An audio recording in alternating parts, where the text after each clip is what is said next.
تو ناظرین پھر اس خطاب کے بعد حضرت عمار رضی اللہ عنہ نے خود ذمہ داری کی قیادت کی اور جلد ہی وہ شامیوں کی صفوں میں گھیرے گئے۔ اور ناظرین اس عمل کے دوران انہوں نے پیاس محسوس کی اور وہ گرمی کی طرف سے بھی مظلوم تھے۔ تو ایسا ہونے کے بعد وہ اپنی پیاس بجھانے کے لیے اپنی لائنوں پر واپس آئے اور اپنے معاونین سے کہا کہ وہ ان کے لیے پانی لے آئے۔ اور پھر ناظرین یوں ہوا کہ اسی وقت انہیں کہیں پانی نہ ملا، لیکن ان میں سے ایک کو دودھ ملا، تو انہوں نے انہیں یہ پیالہ پیش کیا۔ تو ناظرین پھر جب عمار رضی اللہ عنہ نے دودھ کا پیالہ اپنے سامنے دیکھا تو اسے دیکھ کر ان کے اندر جوش کی لہر دوڑ گئی، ان کے ہونٹ ایک وسیع مسکراہٹ میں جھک گئے اور انہوں نے کہا اللہ اکبر، اور کہا کہ رسول اللہ صلی اللہ علیہ وآلہ وسلم سچ ہی بولتے تھے۔ اور ناظرین اس پر دیکھنے والوں نے ان سے درخواست کی کہ وہ اپنی صدا میں سے اس کا مطلب بیان کریں، تو انہوں نے فرمایا کہ رسول اللہ صلی اللہ علیہ وآلہ وسلم نے مجھے بتایا تھا کہ اس دنیا میں میرا آخری پینا دودھ ہوگا۔ اب میں جانتا ہوں کہ میرا ان سے ملنے کا وقت آ گیا ہے۔ میں اس لمحے کا اتنی دیر سے اتنی بے تابی سے انتظار کر رہا تھا، اور میرا آخر یہاں ہے، اللہ کی شان، اور میرا آخر یہاں ہے۔ پھر ناظرین حضرت عمار بن یاسر رضی اللہ عنہ کو اللہ کی محبت اور ان کے رسول اللہ صلی اللہ علیہ وآلہ وسلم کی محبت سے تبدیل کیا گیا تھا۔ پھر انہوں نے دودھ پیا اور گھوڑے پر سوار ہوئے اور پھر شامیوں کے صفوں میں جا گرے، اور اچانک سے انہوں نے عمرو بن عاص کو ان کے درمیان دیکھا اور کہا لعنت ہو تم پر، اے معاویہ کے بدمعاش، تم نے اپنا ایمان مصر کے بدلے بیچ دیا۔ کیا تم رسول اللہ صلی اللہ علیہ وآلہ وسلم کی اس پیشن گوئی کو بھول گئے ہو جب آپ صلی اللہ علیہ وآلہ وسلم نے فرمایا تھا کہ شریروں کا ایک گروہ مجھے قتل کر دے گا؟ دھیان دیں اور دوبارہ دیکھیں، کیا تم مجھے نہیں پہچانتے؟ میں عمار ہوں، عمار بن یاسر، محمد مصطفیٰ صلی اللہ علیہ وآلہ وسلم کا دوست۔ تو پھر ناظرین چونکہ عمرو بن عاص جانتا تھا کہ اس نے اپنا ایمان بیچ کر مصر کی حکمرانی اپنے قبضے میں کی ہے، تو وہ یہ سب دیکھتا رہا اور وہ خاموش ہو گیا، یہ جانتے ہوئے اس کا منہ کھولنا اپنے جرم کا اعتراف کرنا ہے، اور اس سے کوئی فرق نہیں پڑتا کہ وہ کچھ بھی کہے، وہ صرف اپنے آپ کو چھوڑ دے گا۔ اور پھر ناظرین حضرت عمار رضی اللہ عنہ نے اس زمین پر اپنی آخری سواری کر رہے تھے، اور عنقریب وہ جنت میں داخل ہونے والے تھے، جہاں ان کے دوست اور پیارے محمد صلی اللہ علیہ وآلہ وسلم ان کا انتظار کر رہے تھے، انہیں سلام کرنے کے لیے اور اپنے گنگرالے بالوں اور چمکدار چہرے سے سفین کی دھول جھاڑنے کے لیے، بالکل اسی طرح جیسے کئی سال پہلے انہوں نے ان کے منہ سے جھاڑی تھی، اور مدینہ کی خندق ان کے گنگرالے بالوں اور چمکدار چہرے سے۔ پھر ناظرین حضرت عمار رضی اللہ عنہ دائیں بائیں مارتے ہوئے آگے بڑھے، اور وہ اپنے لیے تمام خطرات سے بالکل غافل تھے۔ ان کا سر اور چہرہ خون اور مٹی میں لتھڑا ہوا تھا کہ وہ پہچانے ہی نہیں جا سکتے تھے، اور اسی لمحے ایک شامی سپاہی نے جان لیوا نشانہ بناتے ہوئے ان پر بچی پھینکی، جس نے ان کے دل کو اپنی لپیٹ میں لے لیا اور وہ بے ہوش ہو گئے، اور گھوڑے سے گرنے کے عمل میں انہوں نے اپنی جان کا بدلہ شہادت کے ولی عہد سے لیا، اور پھر انہوں نے انہیں اپنے سر پر رکھ دیا، اور اس شاندار اور نورانی تاج کو پہن کر عمار بن یاسر رضی اللہ عنہ اپنے دوست اللہ کے پیارے یعنی حضرت محمد صلی اللہ علیہ وآلہ وسلم کی سربراہی مجنت میں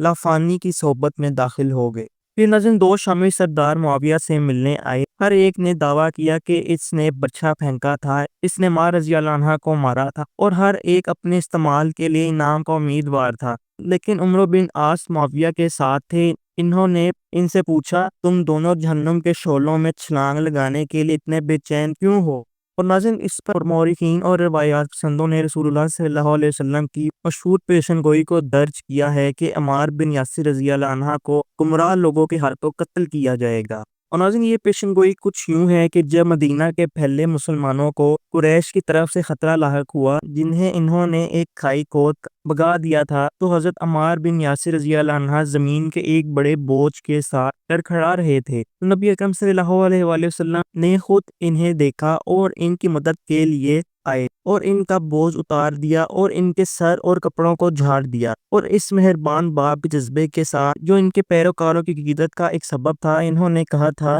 بیچارہ عمار، کچھ ظالم لوگ یقیناً آپ کی موت کا سبب بنیں گے۔ تو ناظرین جب حضور اکرم صلی اللہ علیہ وسلم نے یہ کہا تو انہوں نے یہ جملہ ایک پیشن گوئی کے طور پر یاد رکھا، اور جب جنگ صفین کے دوسرے دن حضرت عمار رضی اللہ عنہ حضرت علی رضی اللہ عنہ کے لیے لڑتے ہوئے مارے گئے اور بلند آواز سے پکار رہے تھے کہ اے جنت تو کتنا قریب ہے، رسول اللہ صلی اللہ علیہ وسلم کی یاد میں دونوں فوجوں کی طرف سے یہ تعظیم ایسی تھی کہ عمار رضی اللہ عنہ کی موت نے حضرت علی رضی اللہ عنہ کی فوج میں اتنا ہی جوش پیدا کیا جتنا آپ معاویہ کی فوج میں افسردگی کا باعث بنے۔ اور ناظرین پیشن گوئی کا مفہوم یہ تھا کہ جن لوگوں نے عمار رضی اللہ عنہ کو قتل کیا وہ ایک ناجائز مقصد میں لڑ رہے ہوں گے۔ تو ناظرین حضرت عمار رضی اللہ عنہ کی موت نے دوست اور دشمن دونوں پر گہرا اثر ڈالا اور انہوں نے تاثرات کو جھکاؤ پر مجبور کیا، اور پھر عراقی اب نئے حوصلے کے ساتھ اس یقین کے ساتھ لڑ رہے تھے کہ وہ حق کے لیے لڑ رہے ہیں، اور اس کے ساتھ ہی شامیوں کو شکوک و شبہات کا سامنا کرنا پڑا۔ ان میں سے بہت سے لوگوں نے لڑنا چھوڑ دیا،